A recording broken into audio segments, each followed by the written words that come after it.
Hi, welcome. Enjoy the content, subscribe, and turn on notifications. Jason Reynolds had a routine that not many men could keep with such precision. He woke up every day at 6:30 a.m., made his own coffee, checked his emails while the water boiled, and before leaving for work, he always left a little note for Amanda on the kitchen table. Sometimes it was a silly line like, "You feel like home to me," or a simple, "Tonight, all I want is your hug."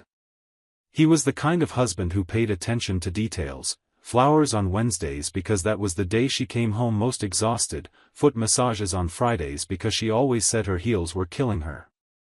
They'd been married for 7 years, and to Jason, it felt like they were still on the right path. That morning, he rushed out for an important meeting. Traffic was moving better than usual, and he got to his company's building more than 20 minutes early. When he parked in the garage, he went to slip his phone into his pocket and felt nothing. He checked the console, the seats, his backpack, nothing. He'd left his phone at home, probably on the bedroom dresser.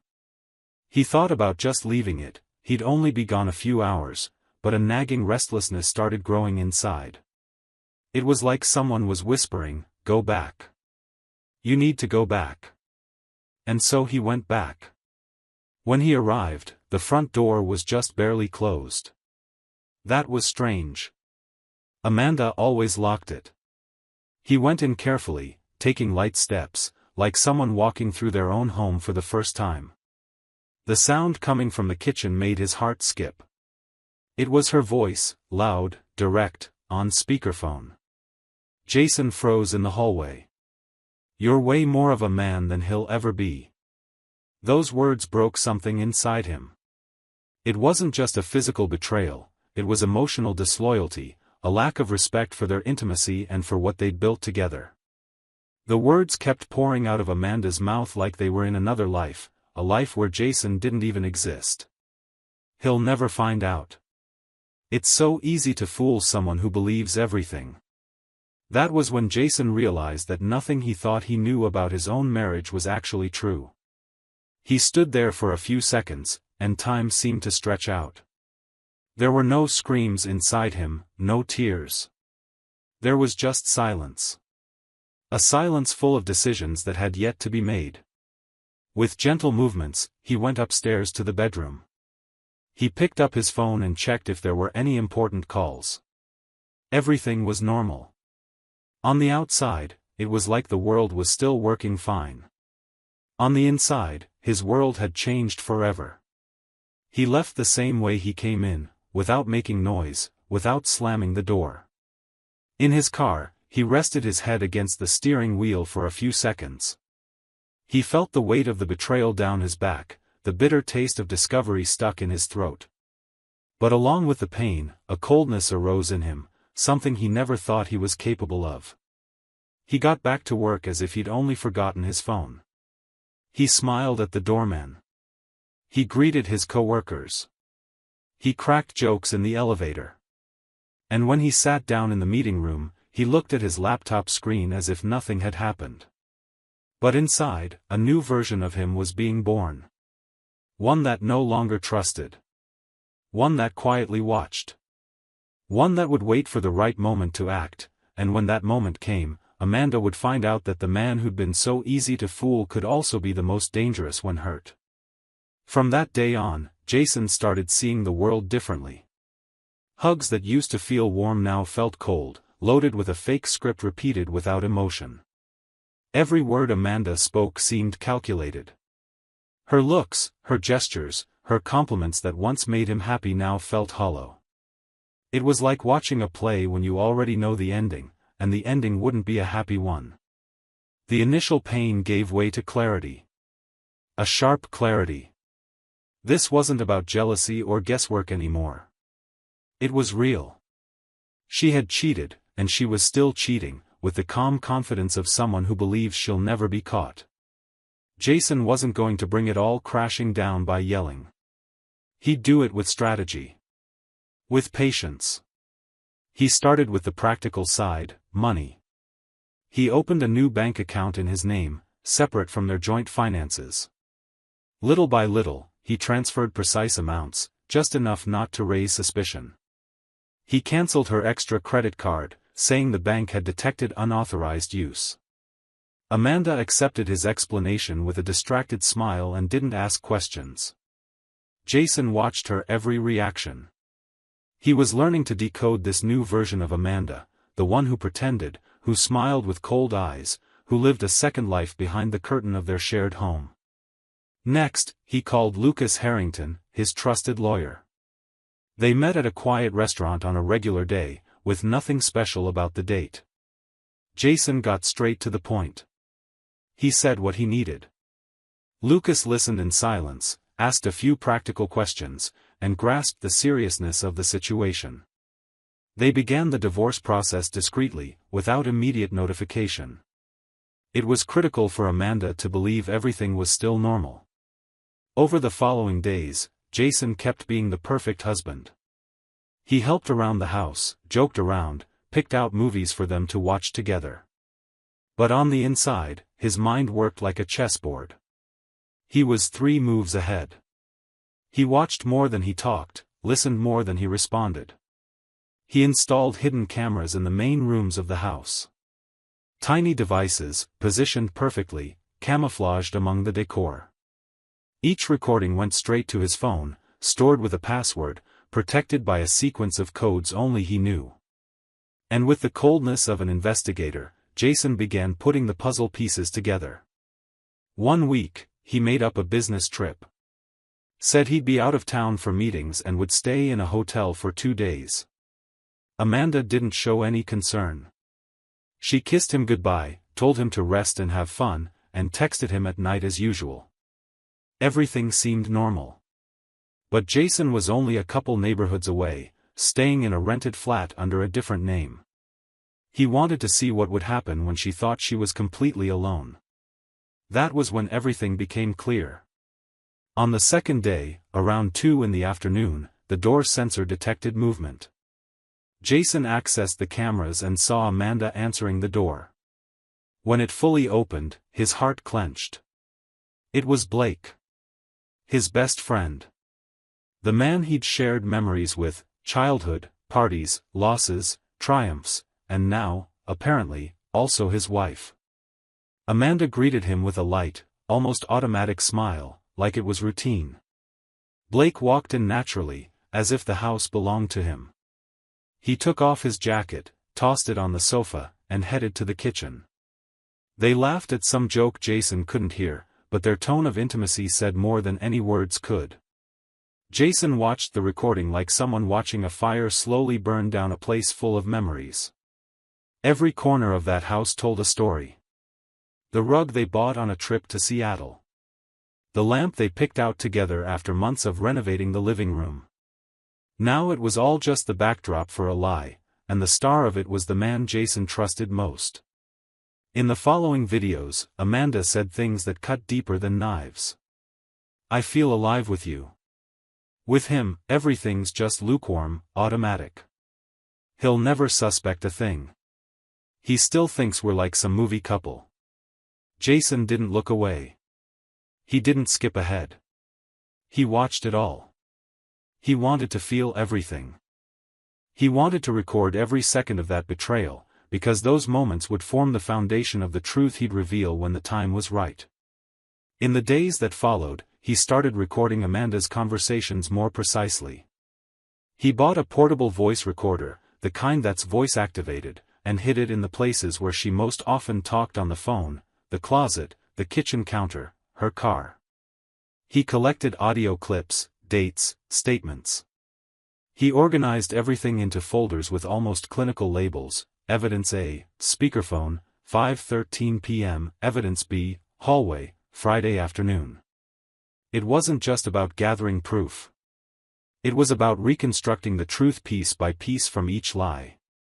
It was about planning the perfect scene, the perfect moment, the perfect fall. Blake and Amanda thought they were having a secret romance. They didn't know Jason was the one actually writing the story. And once that script was complete, everyone would see. Jason became a master of patience. Living side by side with Amanda, smiling through each fake gesture, demanded a level of self-control he never knew he had. Time had become his most loyal ally. The pain that ripped through him weeks earlier was now fuel. Every "good morning," she said, every forced kiss on the cheek, every sweet text sent from the same phone she used to talk to Blake, he absorbed them all. He didn't react, didn't get angry, didn't even change his tone. On the inside, he was cold, but on the outside, he stayed warm enough to keep his disguise. When he realized he had enough evidence to blow apart any lie, he started thinking about how he would present it. He could have just revealed everything. Sent the recordings to mutual friends, emailed a copy of the video to Blake himself, posted it all on social media. That would have been easy. But Jason wasn't looking for easy. He wanted impact. He wanted Amanda to feel the same shock he'd felt when he first heard her confessing her feelings to his best friend, a sudden, direct, and very public shock. That's when the idea of the party came up. It was close to their wedding anniversary, 7 years together. Amanda loved special dates. She loved celebrations, surprises, fancy dinners. Jason knew she'd be touched if he threw a party. And more than that, she'd see it as proof that he was still completely invested in his role as the loving husband. The plan was simple on the outside, but meticulously crafted on the inside. He started planning the event with a convincing enthusiasm. He messaged close friends, family, co-workers. He rented a cozy, tasteful venue with soft lighting and space for about 80 guests. He hired an event company to handle everything from decorations to catering. He told everyone it would be a surprise and that Amanda wouldn't find out until the right moment. He wanted her off balance, vulnerable, enchanted. All of it would be part of the show he'd been secretly writing. He spent whole afternoons reviewing the videos. He edited them carefully, putting each part in chronological order, mixing in audio recordings with crisp camera footage. He created a sequence that started with small hints, moved on to solid proof, and ended with the most painful things Amanda had ever said, words that made it clear this wasn't just a slip-up, but a calculated betrayal driven by complete disregard. Meanwhile, Amanda kept living her life, thinking she was in control. She seemed lighter, more carefree. Jason noticed it in the way she smiled at her phone by herself, the extra time she took getting ready to go out, her sudden excitement for activities she used to avoid. She clearly felt free. She thought she was fooling everyone, when in reality, she was the one at the center of a carefully laid trap. While organizing the details, Jason realized he needed an ally.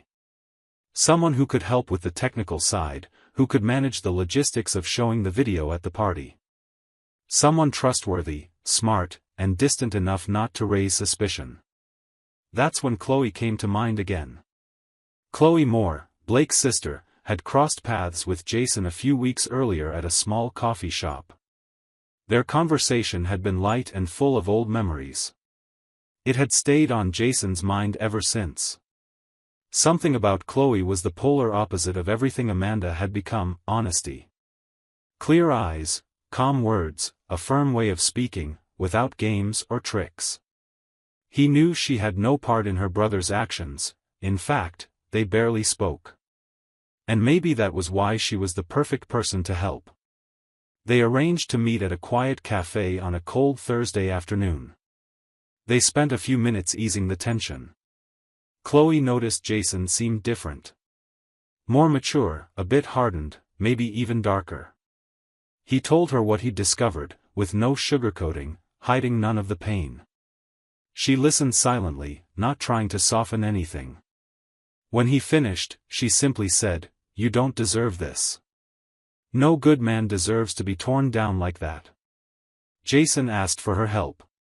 He needed someone to handle the video presentation, someone to be there at the party but also know exactly when to make things happen. Chloe agreed without hesitation. For the first time, he saw in her eyes something more than sympathy. There was indignation, a quiet anger from someone who'd also been betrayed, not by a lover, but by a brother who broke a friend's trust. They spent 2 weeks planning it all. They tested equipment, organized files, and worked out signals. Every detail was arranged with cinematic precision. Jason even chose the soundtrack that would play right before the big reveal. Everything would have a beginning, a middle, and an end. A love story that started with promises and would end with the truth laid bare in front of everyone. A few days before the party, Amanda brought up their anniversary. 7 years, Jay. I can't believe it. Don't you think we've made it through everything by now? Jason smiled. He gently touched her face and spoke softly, I think time always shows us who we really are. She smiled, pleased with his answer, believing he was still the same man as before. But inside, Jason had already changed. He was no longer the devoted husband or the betrayed friend. He was a strategist, a man at peace with the storm he was about to unleash. On the night of the party, the venue looked perfect. Every detail had been thought out with an almost cruel care. Soft lighting, the sweet scent of flowers, scented candles on the tables, a bar with custom drinks, and a lit-up sign that read, 7 years of true love. The words Jason chose were exactly what Amanda wanted to see. The woman who had fooled everyone with her picture-perfect wife act was about to be honored under a spotlight she'd never forget. Guests started arriving a little after 7. Old friends, college pals, both families. There were smiles, hugs, shared stories, and toasts. Jason mingled with a charm that bordered on enchanting, shaking hands, making jokes, thanking everyone for coming. Amanda still didn't know about the party. She'd arrive at just the right time, brought by a friend who'd been asked to keep her distracted until everyone was there. Chloe, calm and sure-footed, was already by the sound table, flash drive plugged in, video ready to go at Jason's cue. At 8:11 p.m., Amanda arrived. She was wearing a red dress Jason had once complimented years ago, saying the color made her eyes sparkle. She beamed like someone stepping into a fairy tale. She greeted the guests without trying to hide her excitement. She was amazed, thrilled, surprised, exactly how Jason expected her to be. When she spotted him on the other side of the room, she hurried over, throwing her arms around him. He held her gently, pretending to share her excitement. You did all this for me? For us, he answered, with a smile that concealed a universe of truth. They toasted, then made their way to the small stage set up for speeches. Amanda looked around like a child at her dream party. Jason motioned for quiet with a polite gesture. The music faded. People settled down, curious. Many of them knew Jason was a private person, so seeing him speak publicly like this made the air buzz with anticipation. He took a deep breath, looked at Amanda, and began, 7 years. It's a nice number. A number filled with stories, achievements, promises, and also truth.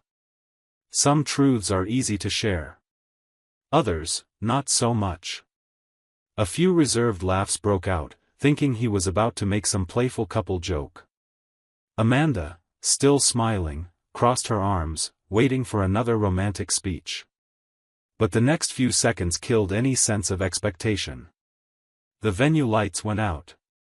The only light now came from the screen, which started playing the first scene, Amanda on the couch, answering a call. Her voice was clear, sweet, and obviously incriminating. He left.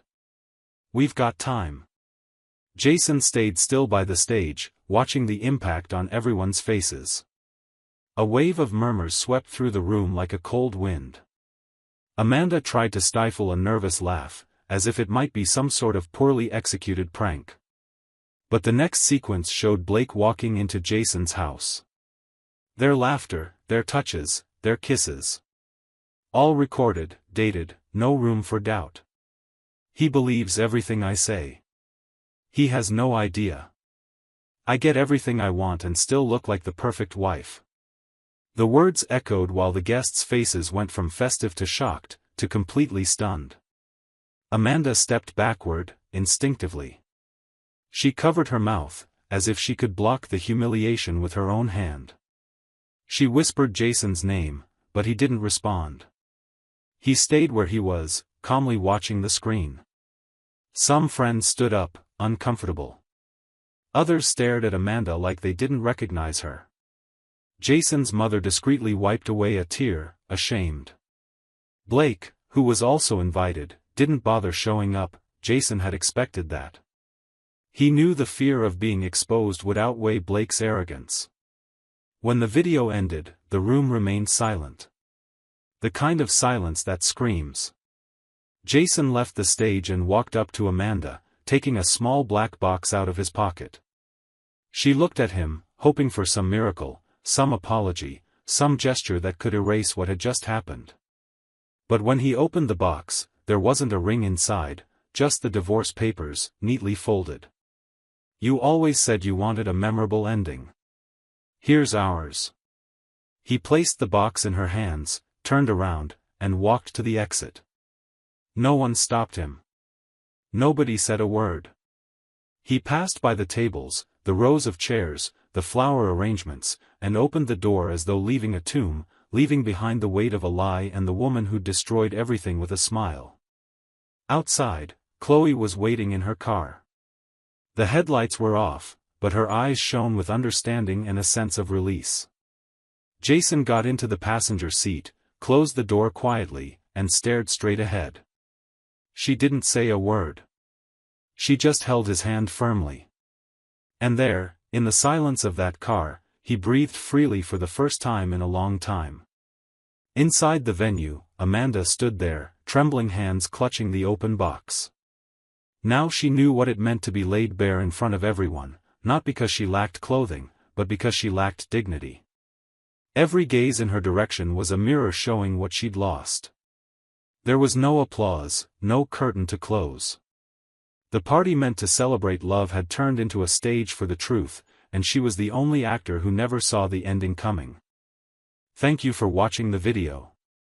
If you enjoyed it, don't forget to subscribe to the channel and turn on notifications so you won't miss any updates. See you next time.